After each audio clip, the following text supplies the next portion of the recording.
ध्यान दें, आप लोगों का जो क्लास है वो 11th है, सब्जेक्ट बायोलॉजी। चैप्टर आपके चल रहे हैं क्लासिफिकेशन ऑफ एनिमल किंगडम, जिसे हम जीव जगत का वर्गीकरण कहते हैं। इसमें पार्ट 2 है आपका आज, लेकिन टॉपिक 1 है किंगडम मोनेरा। मोनेरा जगत के अंतर्गत इसके पहले पार्ट 1 में आप लोगों को बताया गया, लेकिन विस्तृत रूप में सभी बच्चे ध्यान दें कि मोनेरा जगत क्या है, किस मोनेरा जगत के अंतर्गत क्या आते हैं। आप लोगों को बताया गया कि मोनेरा जगत के अंतर्गत सभी बैक्टीरिया, ऑल बैक्टीरिया मोनेरा जगत के अंतर्गत आते हैं। बैक्टीरिया बहुत ही सूक्ष्म होते हैं, इसको सभी बच्चे जानते ही होंगे कि यदि हम एक मुट्ठी मिट्टी ले लें तो उसमें लाखों करोड़ों बैक्टीरिया पाए जाते हैं। एक बूंद पानी में 1 लाख बैक्टीरिया पाए जाते हैं। क्योंकि बैक्टीरिया अति सूक्ष्म होते हैं, इनके रहने का आवास जो है विभिन्न प्रकार से होता है। ये गर्म जल के झरने में भी रहते हैं, बर्फ पर भी रहते हैं, मिट्टी में भी रहते हैं।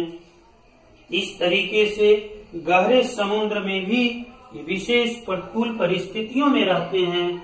इस तरीके से इनका वास स्थान होता है बैक्टीरिया का। यहाँ पर आपको विभिन्न प्रकार के बैक्टीरिया दिखाए गए हैं।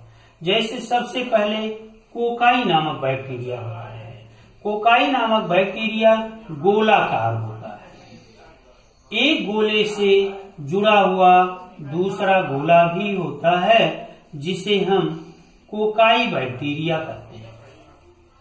जब हम इसको माइक्रोस्कोप से देखते हैं तो जैसे एक बूंद पानी लेते हैं और स्लाइड पर रख लेते हैं, गंदा पानी को, और स्लाइड पर रखते हैं, और स्लाइड पर रखने के बाद हम माइक्रोस्कोप पर लगाते हैं, तो देखते हैं तो वो ब्लैक काले नुमा गोल गोल के आकार के दिखाई देते हैं। इसी तरीके से कभी कभी हम दही पर परीक्षण करते हैं। दही जो होता है, जिसे हम दही से मट्ठा भी बनता है, वो लाखों बैक्टीरिया उसमें भी पाए जाते हैं।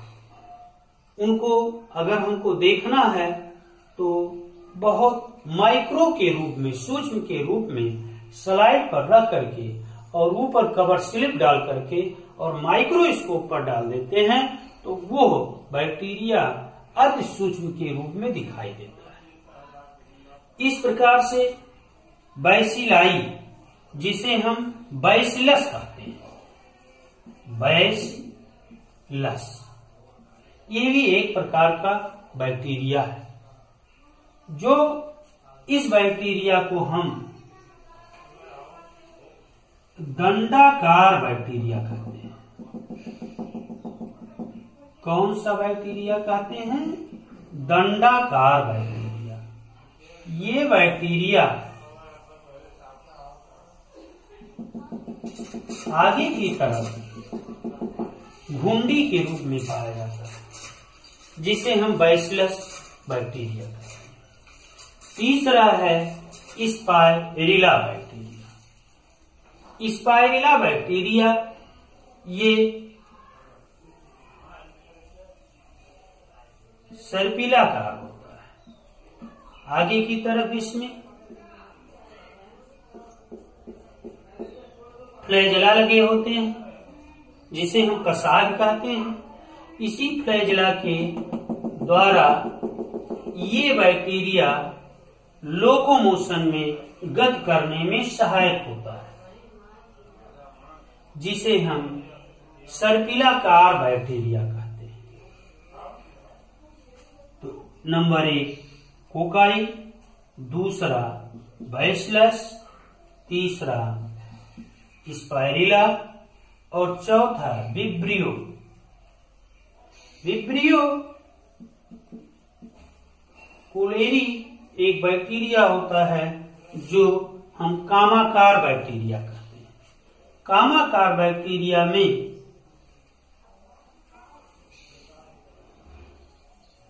ये आगे की तरफ पतले होते हैं और बीच में मोटा होता है, जिसे हम कामाकार बैक्टीरिया कहते हैं। इस प्रकार से मुनेरा जगत के अंतर्गत आप डिफरेंट टाइप के बैक्टीरिया देख रहे हैं। इसी के अंतर्गत प्राइमेटिव बैक्टीरिया आता है, अर्थात जगत तो मुनेरा ही है, लेकिन मुनेरा जगत के अंतर्गत और कई बैक्टीरिया आते हैं। जो सबसे पहला बैक्टीरिया प्राइमेटिव बैक्टीरिया है, इसे हम हिंदी में आर्क बैक्टीरिया कहते हैं। कौन सा बैक्टीरिया कहते हैं? Arc bacteria. आर्क बैक्टीरिया का अर्थ है प्राचीन काल, अर्थात बहुत पहले ये बैक्टीरिया पाए जाते थे, बहुत पहले से पाए जाते हैं। ये एक विशिष्ट प्रकार के बैक्टीरिया होते हैं। प्राइमेटिव बैक्टीरिया एक स्पेशल बैक्टीरिया होता है, विशिष्ट बैक्टीरिया होता है। अर्थात यह बैक्टीरिया जो है कठिन वास स्थानों जैसे अत्यंत लवणीय क्षेत्र, गर्म झरने, कच्छ क्षेत्र, मेथोजन में पाए जाते हैं। आर्क बैक्टीरिया की संरचना कोशिका भित्ति की संरचना की अपेक्षा काफी कठिन संरचना इसकी होती है। ये अनेक पशुओं में, प्राइमेटिव बैक्टीरिया अनेक पशुओं में जैसे गाय, भैंस आदि की आंत में पाए जाते हैं। इसलिए इनका जो अपशिष्ट पदार्थ निकलता है गाय का, भैंस का, जिसे हम अपशिष्ट पदार्थ कहते हैं, एक्सक्रीशन मटेरियल कहते हैं, उसमें मेथोजन अर्थात मीथेन नामक एक गैस निकलती है जो ज्वलनशील होती है, जलने में सहायक होती है, जिसे हम बायोगैस भी कहते हैं, मीथेन CH4। इस प्रकार से ये प्राइमेटिव बैक्टीरिया पाए जाते हैं। यू बैक्टीरिया आगे आपका दिया है, यू बैक्टीरिया। ये बैक्टीरिया बहुत महत्वपूर्ण बैक्टीरिया होते हैं। सेलवाल भी ऐसे बैक्टीरिया में पाए जाते हैं। ये बैक्टीरिया अधिकतर आगे चल करके कुछ नाइट्रोजन युक्त पदार्थ को उत्पन्न करने में सहायक होते हैं। यू बैक्टीरिया, जिसे हम साइनोबैक्टीरिया भी कहते हैं, इसके अंतर्गत नीली हरी शैवाल आता है। यू बैक्टीरिया के अंतर्गत साइनो बैक्टीरिया, जिसे ब्लू ग्रीन एल्गी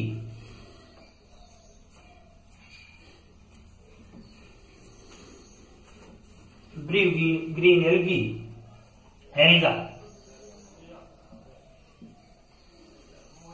कहते हैं। ये नीली हरी शैवाल नाइट्रोजन जैसे पदार्थ को एब्जॉर्ब करता है, अर्थात ये प्लांटों के लिए, पौधों के लिए महत्वपूर्ण बैक्टीरिया होता है, जिसे हम साइनोबैक्टीरिया कहते हैं। साइनोबैक्टीरिया प्रकाश संश्लेषी स्वकोशी भी होते हैं। ये अलवणीय जल, स्थलीय जल पर पाए जाते हैं। इस प्रकार से बैक्टीरिया जैसे नास्टाक,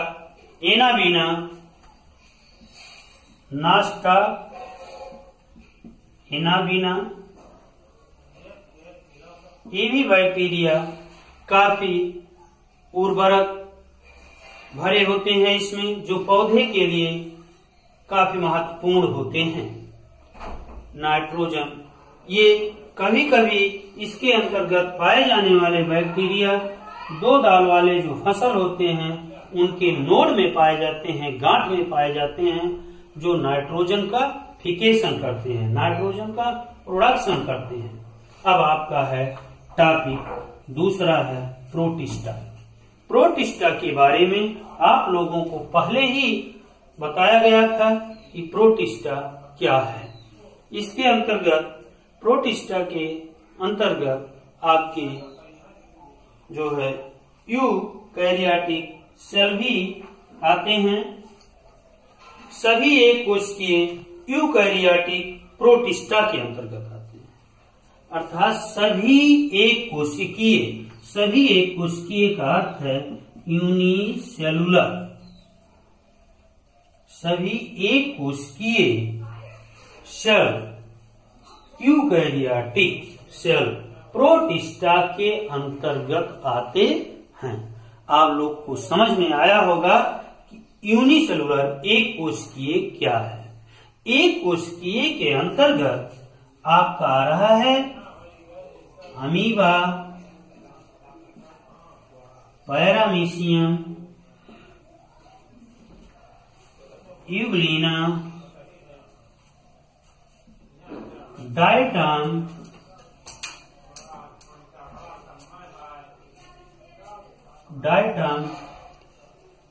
क्लेमाइडोमोनास ईटीसी।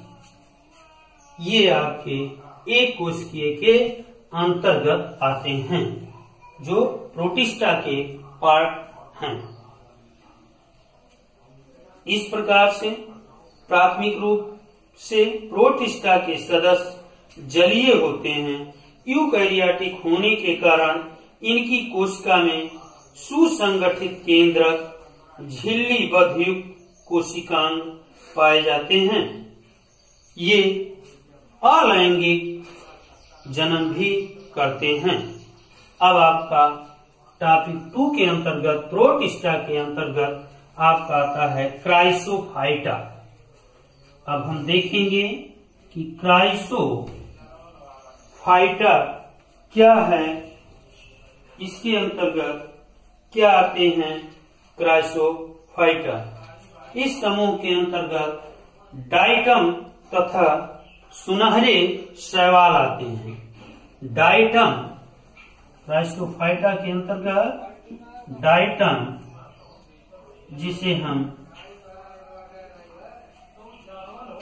एगी के अंतर्गत कहते हैं, एक सुनहरा जो है शैवाल होता है। ये स्वच्छ जल एवं लवणीय, समुद्रीय, पर्यावरण दोनों में पाए जाते हैं। ये अत्यंत सूक्ष्म होते हैं, माइक्रो के रूप में होते हैं। डाइटम में कोशिका भेद बहुत सूक्ष्म के रूप में बनी होती है। ये मृदा में भी पाए जाते हैं, अधिकतर मिट्टियों में पाए जाते हैं, जिसे हम क्राइसोफाइटा कहते हैं। दूसरा है आपका डायनोफ्लैजिलेट। अब ये देखते हैं डायनोफ्लैजिलेट क्या है। डायनोफ्लैजिलेट ये जीवधारी मुख्यतः समुद्रीय प्रकाश संश्लेषी होते हैं। ये समुद्रीय प्रकाश संश्लेषी होते हैं, अर्थात प्रकाश संश्लेषण की क्रिया इनमें पाई जाती है, जिसे डायनोफ्लैजिलेट कहते हैं। ये अत्यंत सूक्ष्म भी होते हैं, भूरे होते हैं, पीले होते हैं, नीले होते हैं।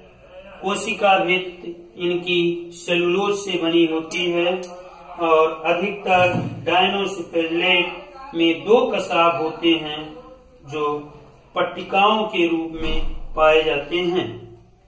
तो ये डायनोफ्लैजिलेट नामक शैवाल में प्रकाश संश्लेषी पाए जाते हैं और शैवाल सेलुलोज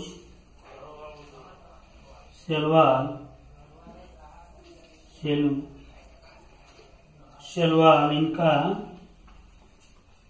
इधर हम देख लेते हैं डायनो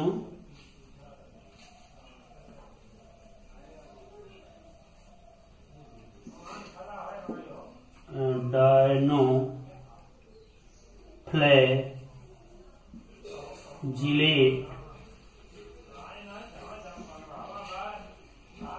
का शैलवाल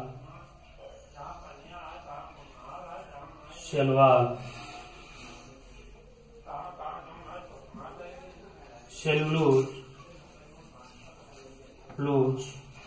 नामक पदार्थ से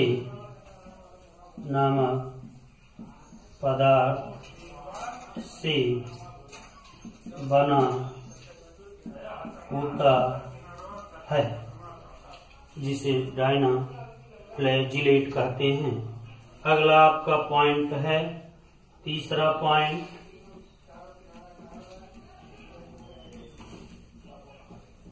जो प्रोटिस्टा के अंतर्गत ही तीसरे पॉइंट में आपके आ रहे हैं